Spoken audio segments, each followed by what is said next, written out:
बिस्मिल्लाहिर्रहमानिर्रहीम। अस्सलामु अलैकुम। ख्वाब में बैतुल मामूर को देखना। बैतुल मामूर खाना काबा के ऊपर चौथे आसमान पर एक मकान है और वहाँ फरिश्ते हज करते। हजरत इब्न सीरीन रहमतुल्लाह अलैह फरमाते हैं, अगर कोई शख्स ख्वाब में देखे कि बैतुल मामूर में गया है तो दलील है कि लोगों के दरमियान इल्म और अमानत के साथ जाहिर होगा और बैतुल्लाह शरीफ का हज करेगा और दुश्मनों से महफूज रहेगा।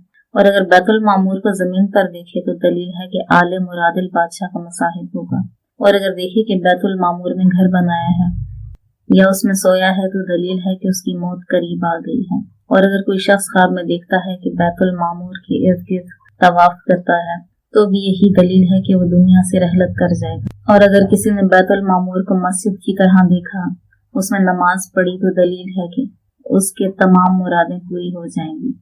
हजरत इब्राहिम करमानी रहमतुल्लाह अलैह फरमाते हैं, अगर कोई शख्स ख्वाब में देखे कि जमीन से बैतुल मामूर तक राह खुला हुआ है तो दलील है कि इस साल बहुत से लोग हज उम्रा करेंगे। और अगर देखे कि बैतुल मामूर आरास्ता है और फरिश्ते उसका तवाफ कर रहे हैं, दलील है कि उलमा और अहले दीन इंतजाम से होंगे और इज्जत और मर्तबा पाएंगे।